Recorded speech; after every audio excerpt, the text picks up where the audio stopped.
My Dear Fiona by Frances Rosenfeld.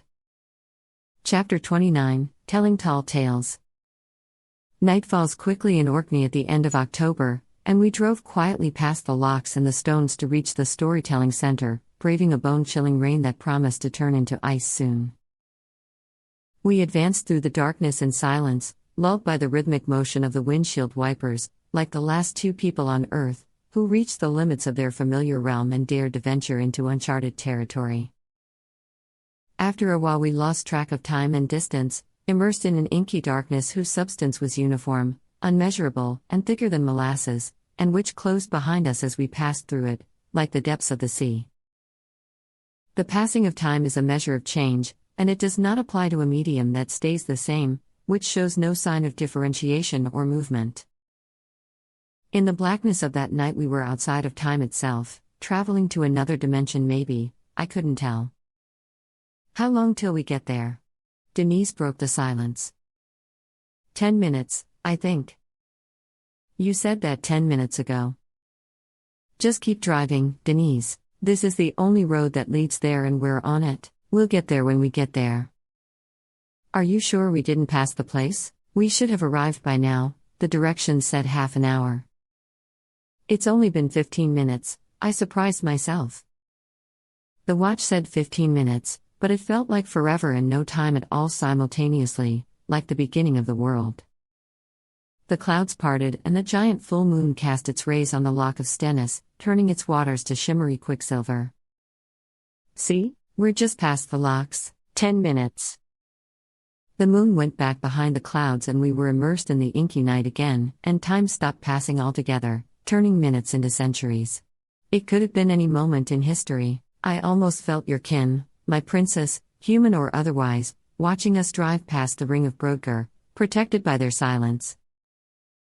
I started worrying I won't be able to adjust to the long Arctic nights which twist daily living in ways we're not accustomed to, turning consciousness into a series of quick flashes of light between long stretches of sleep. We're here, Denise uttered, relieved, her eyes pinned on the little light in the distance like to a beacon of hope. Her relief upset the winter spirit, which turned the chilly rain into noisy ice pellets. The light in the distance felt a lot closer. We underestimate distances in the dark, and have a completely altered experience of space and time in the absence of familiar sensory experiences. I had the strange feeling, after a while, that we were chasing a will-o'-the-wisp, and we were going to end up stranded in a bog as punishment for our boldness. We kept driving, and it felt like an hour had passed, while the watch got stuck in a different time stream, one much slower and obviously divorced from experience. Louise, Denise started hesitantly, maybe this isn't such a good idea. Maybe we should turn around and go back. Don't be a wuss, I retorted, not very convinced. We're almost there. Almost where? Sister, we drove for hours. I don't care what your watch says, this is not a normal place we're in anymore. I don't think we should venture here. What, now you're worried you'll be taken with the fairies? I thought you didn't believe in this stuff. Believe, don't believe, this doesn't feel safe. It was your idea, you know. If we get lost in the other world, I'll hold you responsible. I see you already mastered living in an alternate reality, Denise, where this was my idea, and I dragged you here by force. Just keep driving. The night ride had started feeling kind of creepy, to tell you the truth, and way too long to justify rationally, and I half expected to see stuff that didn't belong to normal reality at any moment. We're out of gas, Denise said in a white voice devoid of all emotion. Don't even joke about that. I'm not joking. I love my sister dearly, but there are moments when I want to choke her. They are rare, but they happen, and this was one of them. I kept telling her to fill the tank, but she got mad at me for nagging her, so I had to trust she'd act responsibly. And that's what makes me delusional. You didn't fill the tank? I jumped, outraged. I filled the tank right before we left. Denise, the trip is 15 miles, don't lie to me. I swear on my life. What do you want me to swear on? I'll do that. I looked at the gas gauge, which said the tank was empty, and at my sister, who looked terrified, and put off the rear whooping for later, when we're safe, preferably inside a place with a door and a roof. What should we do? She asked in a tiny dry voice. Well, at least we're within walking distance. We'll go towards the light and find help. That's exactly what the last person who ended up in a bog thought. There are no bogs in this area. The loch, then. I'm not getting out of the car. Denise, we can't stay here all night. Why not? It's freezing. With the engine off, we'll be encased in ice by morning. We won't be able to get out of the car.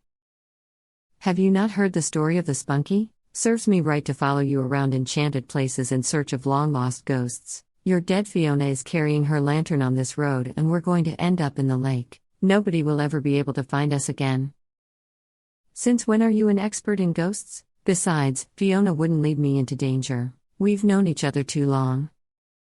I'm not getting out of the car. What if something is waiting for us outside? Something like what, pray tell? I don't know, a knuckleavy. They're out and about now that the equinox has passed, you know? Of all the times to brush up on Orcadian folklore, you chose now to entertain the local superstitions? There is no such thing as a knuckleavy. Yeah, and there is no such thing as a ghost, either, and yet we both saw one. I thought you said you saw nothing? Please, sister, please, can we just stay in the car? We'll figure things out in the morning. What if your mythical malevolent spirit grabs us car and all and dumps us in the loch? Do you think they can do that? Denise asked, her voice shaking. How old are you? I asked, amazed. Can you try restarting the car? Maybe we get lucky enough to make it to the center on fumes. It's not that far.